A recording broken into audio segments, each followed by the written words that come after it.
Bom dia, galera. 801, 802, é isso? O pessoal da 802 já teve contato comigo ontem nas aulas de geografia, né? Hoje é 801, só que a gente vai manter o mesmo esquema. Essas primeiras aulas eu estou explicando para vocês, né? Pegue o livro, tá? A gente vai fazer como se fosse na sala de aula, tá? A gente sublinhando, etc. Então, assim, pega o livro aí, pega um marcador de texto, lápis e deixa aí na final um pausezinho no vídeo e vai lá buscar, falou? Pra gente continuar. Valeu, olha só. Sejam bem-vindos, tá? É um momento difícil que a gente está passando, então é uma alternativa que eu achei a melhor para a gente manter nosso contato cotidiano, né? Para que a gente não perca esse contato visual que a gente tem de sala de aula, né? Senão a folha pode ficar muito assim, né? Muito artificial, né? Então eu prefiro ficar no tete a tete com vocês, até para vocês lembrarem da minha cara e lembrar da minha voz, né? A gente não ficar tão distante nesse momento, que a gente não sabe quanto tempo pode durar, tá? Então, assim, sejam bem-vindos, galera da 801, da 802, já falei ontem.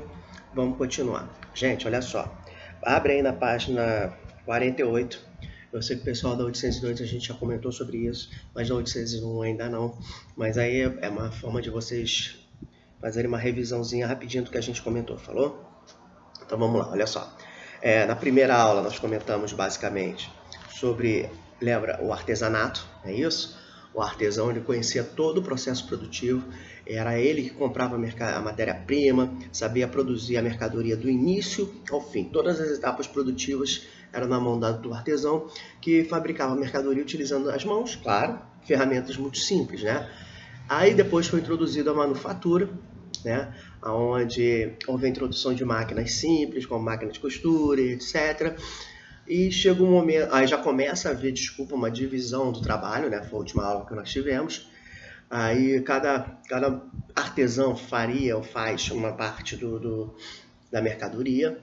E quando entra a indústria, nós temos realmente a utilização das máquinas na produção de mercadorias, falou? Então, assim, esse iniciozinho foi só a última aula em sala. Vamos ver agora a Revolução Industrial propriamente dito, falou? Então, unidade 2, tema 2, página 48. A Revolução Industrial, falou? Então pega aí o livro, abre aí na página 48, dá um pausezinho rapidinho para você abrir o livro, vai lá. Foi? Então é o seguinte, galera, Revolução Industrial, o cara já bota, mecanização da produção, ou seja, a gente tem a Revolução Industrial, a gente tem indústrias, quando nós temos a colocação de máquinas no processo produtivo, falou? Então o cara começa, segunda metade do século XVIII, sublinha. Com a Revolução Industrial, a manufatura começou a ser substituída pela maquinofatura. Olha a diferença de nomes, né? Manufatura, mãos. As mãos que fabricam, né? Mesmo que utilizando máquinas simples, como a máquina de costura. Mas agora nós temos a maquinofatura, as máquinas que produzem as mercadorias. Então, a partir do momento que as máquinas são introduzidas nas fábricas, nas oficinas têxteis, a gente tem sim o início ou o princípio da industrialização, falou? Aí precisa mais sublinhar, não, olha lá. Contínuos eventos do setor da fiação permitiram que novas máquinas operassem por poucos trabalhadores, aumentassem a velocidade, a precisão da produção. E a tarefa do trabalhador, qual era a tarefa do cara apenas? Alimentar a máquina. Controlava a velocidade, fazia manutenção, fazia reposição de matéria-prima, né? Então, assim, o trabalhador, ele deixou de ser um produtor da mercadoria para ser um auxiliar da máquina, podemos dizer assim, não é isso? Então, parágrafo de baixo, sublinhei. O setor têxtil foi o pioneiro na industrialização, né? Até porque a Inglaterra ela vai ser a pioneira nesse processo industrial e tudo favorecia com que a produção têxtil ocorresse na Inglaterra, né? E principalmente porque ela importava muita coisa da Índia. Então ela tinha que fazer alguma coisa para deixar de comprar esses tecidos da Índia para revender e tinha que passar a produzir seus próprios tecidos. É aí que entra o processo dos cercamentos que a gente já estudou. O que foram os cercamentos? Os locais do campo foram cercados, os camponeses que moravam nesses locais foram expulsos do campo, né? E onde eles moravam, local que foi cercado, eles começaram a criar ovelhas e carneiros, que a lã era a principal matéria-prima para a produção têxtil. Aí é que a gente comentou também na última aula. Para onde foram esses camponeses que foram expulsos do campo? Olha como é que uma coisa leva a outra, né? A gente sempre comenta. Essa galera que foi expulsa para dar lugar às ovelhas e os carneiros, eles foram justamente para as cidades para se transformarem nos primeiros operários. Então, assim, a causa da saída deles do campo foi a produção de matéria-prima para essas fábricas, e a solução para a vida deles vai ser justamente ir trabalhar nessas fábricas que os tiraram do campo, né? Então tudo ali tem uma consequência clara, exata daquele momento ali, falou? Então vamos lá, não precisa sublinhar não. O fato da produção artesanal ter sido uma das mais antigas, remontando às primeiras civilizações do Oriente Próximo, olha lá, sublinha, possibilitou que várias inovações fossem feitas no setor ao longo dos anos. Então, assim, como também era uma das formas de produção mais antigas que nós, seres humanos, fazíamos, também vai ser uma das primeiras a levar os melhores investimentos, a receber as máquinas logo no princípio. Tá? Aí aqui está uma das máquinas, a correia movida a vapor e etc. Né? Muito bacaninha, mas eram máquinas gigantescas ainda, né? Nada comparado com o que a gente tem hoje para a fabricação de tecidos, tá bom? Vira a página aí e bota na 49, vamos lá. Lá em cima, ó, sublinha. Inovações como essas elevaram a produtividade do setor e muitas vezes causaram revoltas entre os tecelões. Por quê? Começou-se a produzir muita mercadoria com pouquíssimas pessoas, as máquinas faziam tudo. E os tecelões, os caras que fabricavam tecidos, eles também começaram a ficar preocupados porque eles começaram a ser substituídos pela máquina. Isso aí a gente chama de desemprego estrutural, né? Quando você é substituído pela máquina, você começa a ficar receoso com a tecnologia que possa vir então ainda mais adiante. Se uma máquina simples começa a demitir uma série de pessoas, imagina máquinas mais modernas, que produzem mais, que fazem outros tipos de serviços. Então começou a haver algumas revoltas, princípio, as piores vão vir depois, tá? Dos primeiros tecelões começarem a serem revoltados pela substituição do que eles faziam por máquinas, tá? Aí vamos lá, primeiro, segundo, terceiro parágrafo. Outra razão, acharam aí? Vamos lá, sublinhei. Outra razão que explica o pioneirismo do setor têxtil na industrialização foi o interesse dos fabricantes em investir em inovações tecnológicas na produção sem muitos custos. Por quê? O que ocorre? A Inglaterra ela já sabia basicamente como produzir tecidos, ela já controlava esse mercado no mundo, só que ela não produzia em grande quantidade, ela tinha que comprar da Índia para poder revender esses tecidos. Então ela vai financiar basicamente o setor de tecidos porque ela já tinha mercado consumidor, ela já sabia movimentar a economia têxtil no mundo, então ela não vai investir em outro setor onde ela desconhecia. Então, os primeiros investimentos vão ser justamente nesse setor da economia. Tá? Parágrafo de baixo, pode sublinhar.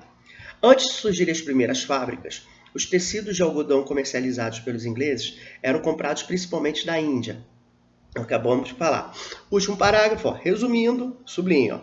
A conjunção de experiência no setor, matéria-prima, capitais, mão de obra barata que veio do campo, vasto mercado, muita gente para comprar, e leis que estimulavam a livre iniciativa, ou seja, estimulavam que as pessoas tivessem suas próprias oficinas, né? Possibilitaram que a Inglaterra desse o grande salto na produção de tecidos. Assim foi criado o sistema fabril, ou seja, a indústria moderna. Então a Inglaterra tinha todos os predispostos assim, que pudessem iniciar a industrialização dentro do seu território, e ela realmente inicia esse processo, falou? Vamos terminar aí, a gente tem que fazer rapidinho por causa do tamanho do vídeo do YouTube, falou? Vamos terminar aí falando dos grandes eventos que aconteceram nesse processo aí. Bota na página 50, tá?